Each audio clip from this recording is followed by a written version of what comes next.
Tem desejo de se aprofundar na palavra de Deus para ter mais firmeza? E o mais importante, se você quiser realmente saber interpretar corretamente a palavra de Deus, eu tenho um convite para fazer a você. Quero te convidar para conhecer o Bacharel Livre em Teologia do Nascido de Novo. Curso com mais de 80 matérias, mais de 50 bônus exclusivos para você, com todo o material incluso, que vai te levar a ter o seu certificado e a sua credencial de teólogo. Para conhecer todos os detalhes do curso, é só clicar em Saiba Mais aqui embaixo. Outro posicionamento é sobre, que nessa mesma fala, você também fala sobre o público LGBTQIA+. Qual é a tua visão real sobre isso? Porque o pastor Ricardo Gondim, que a gente citou agora há pouco, se posicionou abertamente, abrindo a igreja, dizendo que a igreja agora dele é inclusiva e que vai aceitar gays e tudo mais. Não necessariamente que eles tenham que mudar a opção sexual ou deixar de ser gays ou deixar de, enfim, prática homossexual e tudo mais. Então lá agora pode. A sua igreja caminha para isso, Ed? Não. A minha igreja não. A minha igreja, ela precisa conversar e debater e discutir e aprovar em assembleia. A IBAB, ela não é uma igreja guiada pela fala do seu pastor presidente. Nós somos uma igreja batista. Quando eu abri essa discussão na comunidade, teve o apedrejamento contra mim e teve uma angústia, uma inquietação e uma celeuma dentro da comunidade. Eu falei, não é hora de eu discutir isso. Não está na hora de discutir isso. A comunidade tem que discutir. Agora, o que eu penso dos LGBTs é que se eles se convertem, eles são meus irmãos. Claro. Ponto. Ninguém vai para o céu porque é hétero. Ninguém vai para o inferno porque é gay. Não é esse o critério de salvação. É Jesus, é o sangue de Jesus, é a nossa experiência com Jesus. Agora, a nossa condição histórica, a nossa luta contra a carne, a nossa luta contra a nossa condição humana é outra conversa.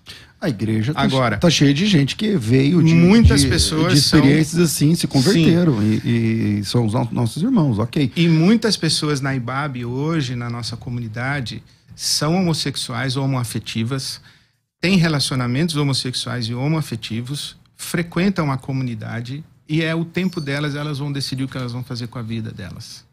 Mas hoje a igreja não é inclusiva. A IBAB não é uma igreja inclusiva nem afirmativa. Ela vai... Mas ela na sua estrutura, ela e aí é muito interessante, porque eu apanho dos progressistas que dizem que eu sou um progressista fake e apanho dos conservadores porque dizem que eu sou um progressista liberal. Mas eu não posso andar senão à luz da minha consciência e do meu respeito à comunidade, porque eu tenho tanto na IBAB uma ovelha que diz eu sou homossexual, eu sou homoafetiva e os meus pais não me compreendem. Pastor, tenha paciência com meu pai, com a minha mãe. Eu tô aqui o tempo todo. E ao mesmo tempo eu tenho... E outra, não é assim, lembra que eu tô lá há 35 anos, né? Eu vi essa pessoa com 5 anos de idade, com 4 anos de idade, com 12 anos. Eu vi essa pessoa adolescente. E hoje é um adulto. Com 30 anos de idade. Né? Então, eu conheço essa família há 20 anos. Não foi ontem. E houve uma época, César, em que as pessoas envolvidas com drogas, as pessoas homoafetivas, as pessoas no 2º, 3º casamento, elas eram do mundo. Hoje são os nossos filhos. São os filhos dos pastores que são homoafetivos, que são jogados para fora de casa, que são massacrados para não macular a reputação ministerial dos seus pais. Eles vão para onde? Eles vão para a Bethesda do Ricardo. Eles vão para a IBAB. Por quê? Porque a nossa preocupação reputacional está acima do nosso cuidado para com as pessoas que nós amamos.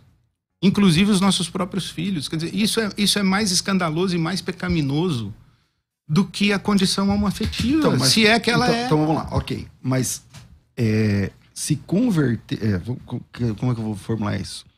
Aceitar Jesus... Tipo, você disse, a pessoa, se ela aceita Cristo, tal, meu irmão, tudo bem, mas aceitar Jesus, aceitar Cristo, não é exatamente se converter, né? Porque se converter é, dentre outras coisas, abandonar o pecado, abandonar A prática, se a igreja entende que ela não é uma igreja inclusiva, então essas pessoas não são exatamente irmãos, ela está dentro daquele quadro de frequentadores. Seria isso? Não, elas são irmãos, só não são membros. Mas são irmãos. Então elas participam da ceia e tudo mais. Se elas estenderem a mão para a ceia, eu não vou retirar. Eu não vou dizer você pode, você não pode. Cada um examine-se a si mesmo. E elas podem ter cargos ministeriais na sua igreja? Não, elas podem ter atividade voluntária, mas cargos representativos, oficiais da comunidade, não. Não, entendi. Não. Então, veja que essa minha fala, ela pode ser tanto criticada por quem é conservador e diz que a IBAB é uma igreja liberal, quanto pelos nossos irmãos homoafetivos que vão dizer que eu estou sendo homofóbico, ou que a igreja é homofóbica. Esse é o mundo que nós vivemos. E nós não podemos fingir que isso não está acontecendo. E a minha preocupação é muito mais... a minha preocupação é pastoral, né? Eu não quero discutir teologia. Assim como você, eu já li o que eu podia sobre teologia de homossexualidade ou homoafetividade, os textos do Novo Testamento. Eu não consigo mais ver como eu via lá atrás.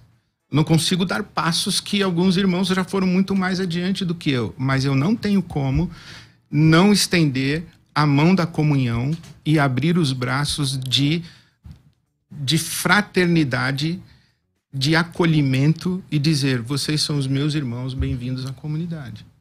Não tenho mais como. Bom, aí nesse caso a gente pensa diferente. Mas ok. Eu entendo. Eu entendi que você, mesmo não sendo uma igreja inclusiva, tem que ser uma igreja que abraça, que recebe.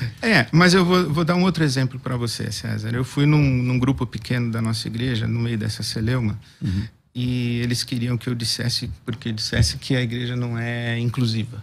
Aí eu falei, não vou dizer. Não vou dizer porque eu acabei de fazer um sermão que eu abri as portas e os braços para receber a comunidade LGBTs. Agora eu vou lá fechar a porta? Não vou. Aí eu fui num pequeno grupo da igreja que não gostou e tal, eu fui lá esclarecer. Aí uma senhora disse assim, eu só quero um pastor que deixe claro qual é o que... deixe claro o pecado. Eu falei, qual o pecado? O pecado, por exemplo, dos seus filhos que viajam para o litoral, na casa de praia de vocês com as namoradas? Eu posso falar desse? O pecado da vida sexual ativa dos divorciados, descasados, viúvos da nossa comunidade? E promíscuos, né? Nesse sentido. O que eu posso deixar claro? O pecado de não registrar os funcionários que trabalham na sua casa? Eu posso deixar claro os pecados de sonegação do seu marido? Que pecados nós estamos falando? É só do gay que nós estamos falando? Deixa eu...